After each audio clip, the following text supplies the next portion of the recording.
Alright, I think last when we left off we were cutting this here strap. Well, we got it cut. And after that I found the center point. All I did, I just bent it over and I took my my scratch awl and just marked it as a center point. Then to determine the spacing, I took my existing little belt slide here and I measured what the width was between the loops, and it was roughly about 1/4 of an inch.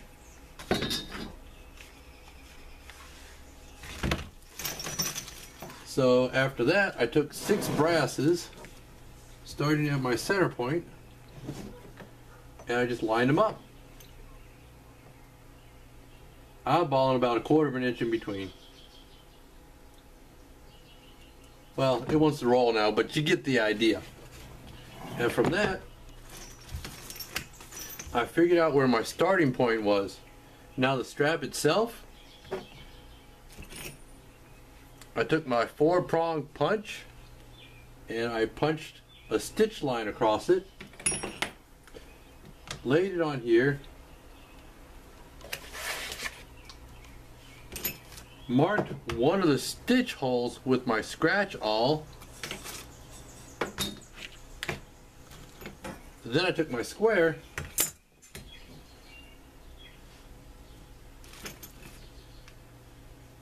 and marked a straight line. That'll be where my first stitch line will be. Now, also I took my dividers. Jeez, I can't think today. And I set these for 1/2 inch because this is 1 inch, this is 2 inches, so 1/2 inch will put it pretty close to center. And then I marked a line along here, so I know where this is going to sit as I go along. Now I cut the end like that with a belt strap end cutter. I'm going to put a brass rivet in it. You'll see, it'll be really cool. Okay, getting to our spacing. I'm sure everybody has a piece of extra thread. Every hand stitcher must have a piece of extra thread, because you know, you stitch and you end up with less thread or than you need, and it's like, well, I got this little piece of thread but I don't want to throw it away. It's too small for any big project, but it's too much to throw away. Can't really see it in there, but the stitch line is going to zigzag. It's going to start here. Actually no, this one started here. Start here, and then it zigzagged up and down, like came through here, and then behind this loop the stitch line is sitting diagonally. Then it comes down and makes the next stitch line, comes up diagonally, and does that all the way down the line. That way you're not making a bunch of short stitches, just one big long continuous stitch, looping it in between. But you have to set your spacing to do that. Now I just took and I stuck some cartridges in there.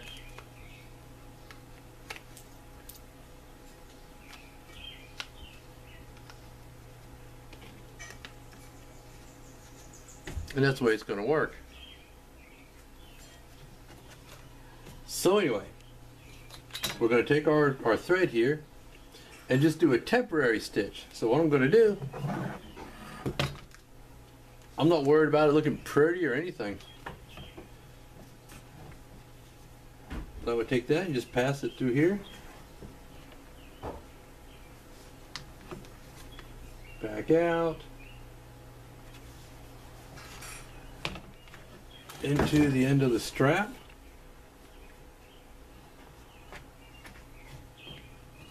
In there.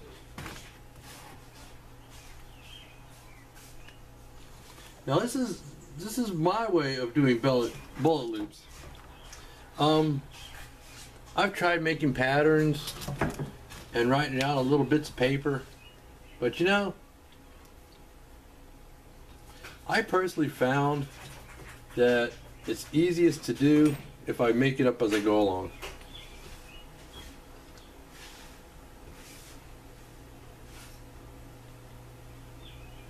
Yes, if I can find that hole on the back side, I'll be doing great. There it is.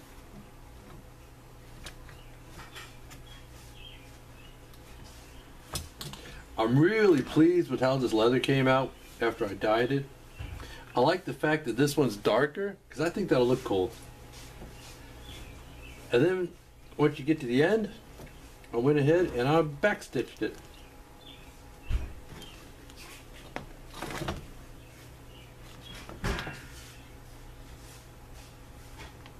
Now this is not the proper way to stitch leather. I'm only doing this for a temporary stitch. When I put the final stitch in, then I'll stitch it properly. But this is just temporary. This is just to help me get my spacing.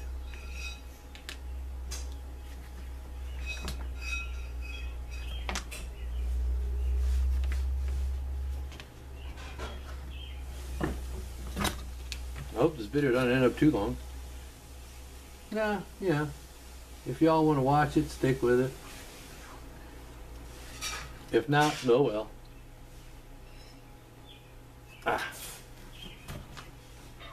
You need tough skin for this. Okay. That's that stitch line in place. It's a sloppy ass stitch line, but it doesn't matter.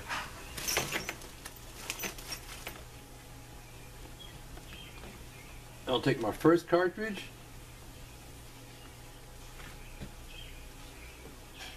Pull this around it.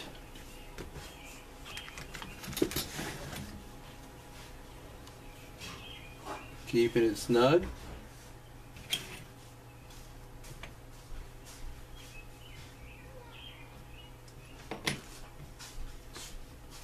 Snug.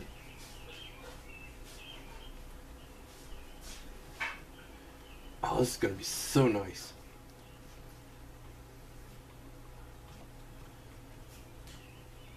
I do it dry because if I wet it and tried doing this, it would stretch the leather, and then the leather would shrink.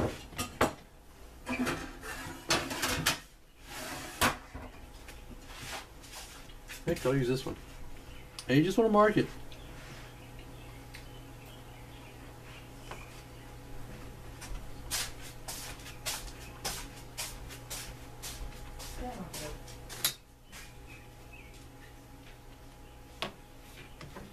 And that's going to be where my next stitch line is going to be. Now I take it all back apart. Okay, now after this piece is off, I can go ahead and take my scratch awl and mark where that stitch line is going to be.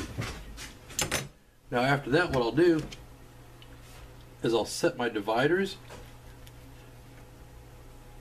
for the spacing of those two stitch lines.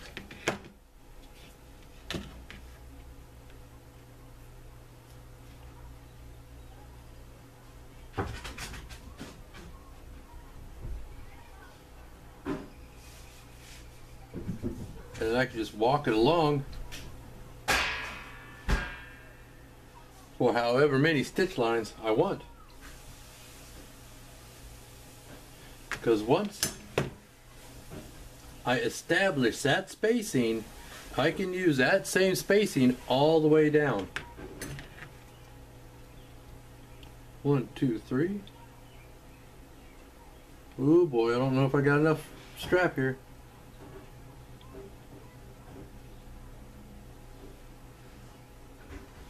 6, 7, 8,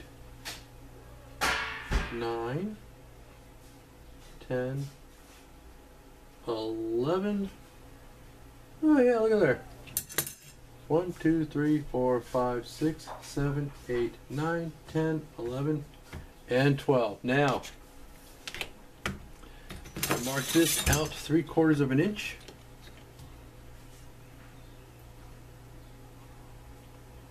Nobody taught me this. I kind of made it up as I went along.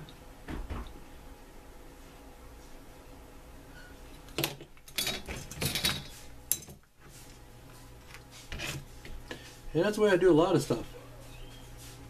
And this isn't the only way to make bolt loops. What some people do is they'll take a slot cutter and they'll cut slots along the length of the belt blank, and then they'll pass a loop through that slot and make a bolt loop that way. Not the way I wanted to do it. There's one fellow, he does some beautiful leather work, and every time I saw his work, it's like there's something wonky about those stitch holes. I'm not trying to critique somebody's work or anything. Everybody does, you know, they do that stuff different.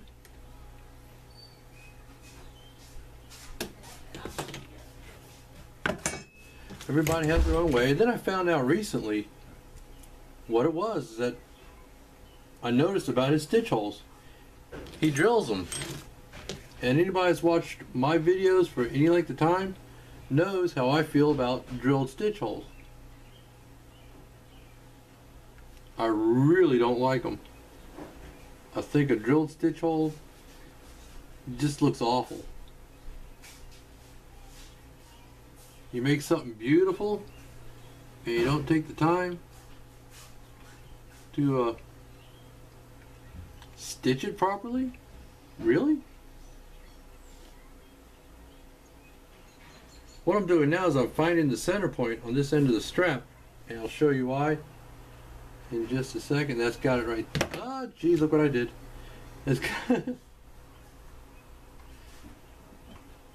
That's got it right there. These things, these dividers, they are useful for so many things. Now, excuse me while I get my strap cutter. Not strap cutter, my strap end cutter.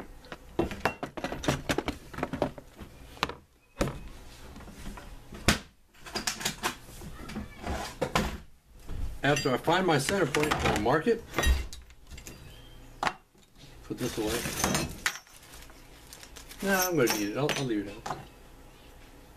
I take my strap end cutter and I put the pointy end at the point where I marked it.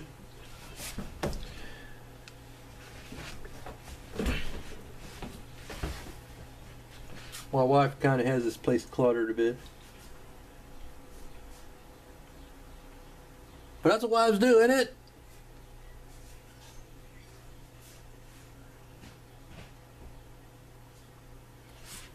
This is a 1.5 inch strap end cutter, but it can be used for all kinds of straps and all different sizes of straps. I just I line it up, and there's my strap end.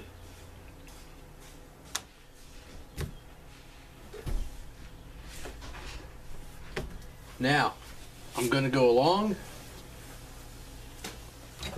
and mark these. So each one will be straight. Just using my square. This is just a cabinet square from back in my woodworking days. Okay, I'm going to go ahead and do that, and then we'll come back and we'll get to stitching some holes. And then we'll start on the, not stitching, I'm sorry, punching some holes, and then we'll start on some hole punching on this one. Just thought I'd turn this on real quick. Lining up my stitch holes. I want to line it up so I'm just off the edge. And then turn my punch around and check the other side to make sure I'm even. And once I determine that I am, make sure that the punch is perpendicular to the surface of the leather. Punch the hole through.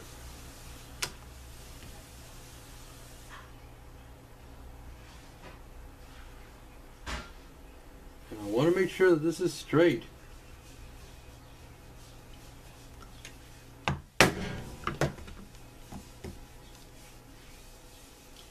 I'm going to do that with each stitch line.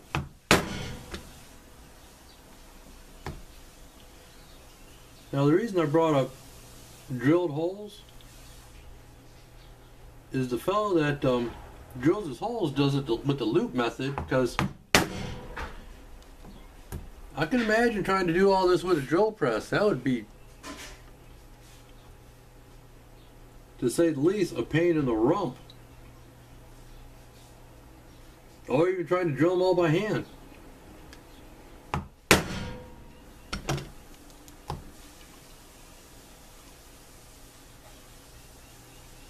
But again, this is one of those things, it's kind of time consuming, but if you're careful, it comes out pretty good.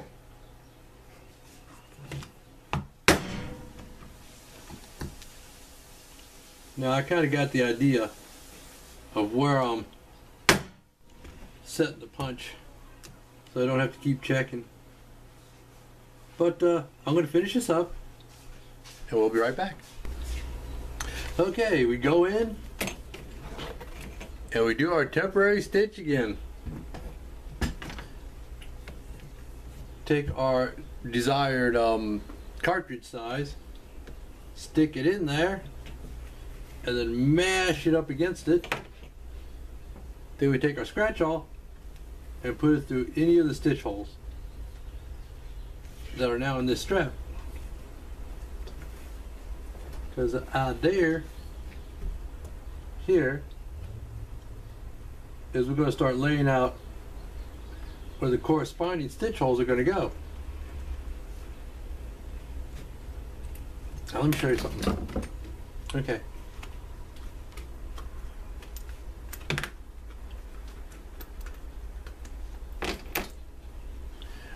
I make it so it doesn't curl around the cartridge. Well, what I mean is that it doesn't come around and go underneath the cartridge. But it just has a space there with a stitch line that has enough room to put a cartridge in.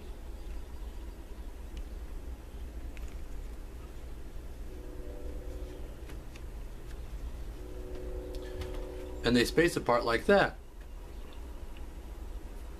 That's the way I like making them. And when I mark this, I keep that in mind, that that's the spacing I want. So I push it so it's basically coming straight down from the side of the cartridge. And then I take my scratch awl, I'm going to have to put it in a little bit of an angle, and I mark it.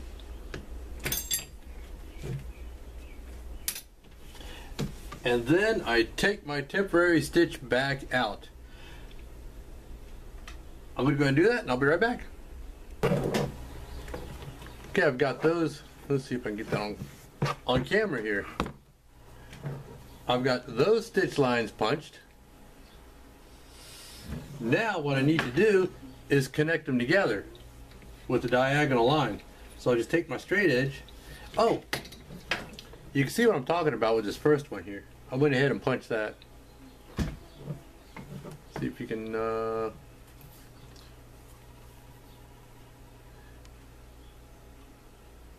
So anyway, I take my straight edge and I lay it from the top of one to the bottom of the other and mark a straight line. Go to the next one and do the same thing. As long as I can get my hand to cooperate, that is. Now laying out these marks and laying out these stitch holes, you need to take your time doing that,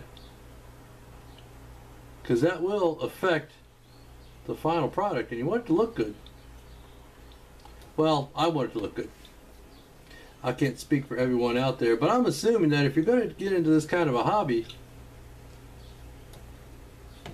that you're going to want it to look good. This ain't something you could do if you want instant gratification. because it does take a while. Anyway, what I'm going to do is continue drawing my lines on here. Then I'm going to go ahead and punch the stitch holes, the diagonal stitch holes that connect these lines together.